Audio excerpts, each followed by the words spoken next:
Asalaamu calaykum waraxmatullaahi wabarakaatu waa idin salaam dhammaan walaalahay Soomaaliyeed meel kastoo joogtaan waa mar kale walaashin Xafsa Shire kusoo dhawaada channelkayga oo maanta waxaa idin wadaa macmacaan qatar waxaan ka sameeyay aad ka yaabi doontiin oo quraano anyway waxaan ka sameeyay bocor cadde waqtigiisa la joogaa Soomaan wax walba Soomaali season ay leeyihiin soo marka season walba wixii soo baxay laga faa'iideysto waaye marka jarjarowgiisa iyo wixiisa waa ka soo idin soo mootiye muhiim maahan waa jaray ka bacdi waxa ku soo shiiday makiinada hilibka lagu shiido maxaa la yaryariis inoo ii ahaado ahayd muhiimada marka jarjaritaan yariis u jira hadda waa ku daalay maahan makiinada saa wax walba fududeysay marka halkan waxaan ku saartay digsi wax yar oo saliid ah ku shubay iyo hal qaando oo subag nooca haysatid ayaa ku darsan kartaa ama subageena sixinta ama kuwa sameysan oo sanaaciga sida blue banka ama kuwa kale to batarada kale to diyaarsan marka waa isku shiilaysaa ma fahanteen bocorkii iyo subagii yaa si fiican isku shiilay waxaa dareem xoogaa subagada inuu igu yaraado qaando kale ku darsaday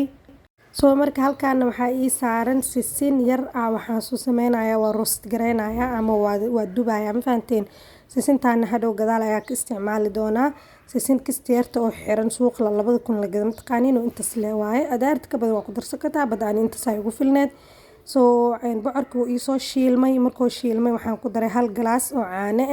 caano nooca rabtid oo haysatid ku darsanaysaa waxaa la rabaa caanahaas inuu ku bislaado oo isku gursado oo si fiican biyaha u dhuuqo ma fahanteen soo marka waa daaynayaa biyo wuu soo gursada hadda ka bacdi waxaan ku daray heel aan soo tumay xoogaa heel maadaama caraf uga baahan tahay bocor cadahan يعني قاب حلو عمل الله سمينا مفانتين سو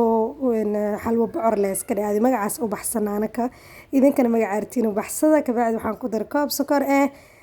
كوب سكر مركز سكر تقياني حدا وياه ليس هذا ما دام أسوق لجي هذا ده سكر تقياني وياش مركو حال رأس سكر تس إني كقلاش مفانتين استيكي نقطة سكر دكتو وبعر كسو يسقبصد على الربع مركو السرعة أيو ديار كون قناع مفانتين سيد حلوة مركز إسراع ديار نقطة سمان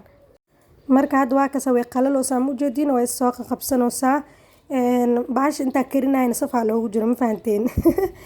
saf dheer loogu jiro hadda sisina ku daray sisinta kiskisira ugu daray waa isdhexgelinaysa fiican hadaa rabtid loos soo jijibis xoogaa yar crash ka dhigtan waa ku darsan kartaa loosas kala duwan nooca haysatida ku darsan kartaa si oo crunch ugu yeelo ma fahanteen laakiin goos celis yar oo ugu yeelo qatar isku naqanaysaa marka hadda baash diyaar ay noo tahay digsiga dhan waa ka saway ka harta ma jeedino qoyaan badan malahan soo saxanka weynka loo diyaariyay si dhaqsi oo qaboodo ma fahantaa asxaabta safka ugu jirto waxay taagan yihiin nasi intee kula shaabal rabaa in la cuno laakiin kuleelkeeda ma la cuni karo markii qabow tahay macda ma fahanteen soo ilmaha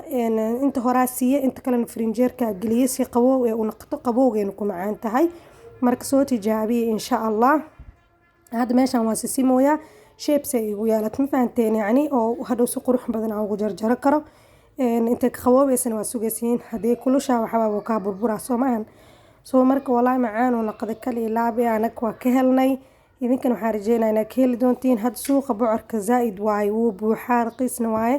midka jilaacina soo gatiin ka faa'iideysta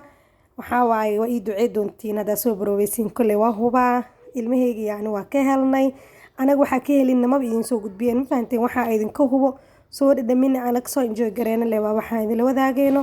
marka maxaa la soo barowee commentigiin arka insha Allah bocor nooc walba ma arkin oo anaga wax walba ka sameeysanaa waxyaabaha cusub iska jecelahay cuntooyinka caadiga oo la cuno qof walba yaqaana marka muhiimadu waxa waaye walaalaha ina la wadaagi karto wixii cusub baratid marka hadda kan inta frinjeer ku jirto soo marka qabow naqdan uu ka sii macayahay marka soo dhawaad soo barowee waa mahadsantiin jazaakumullahu khayr assalamu calaykum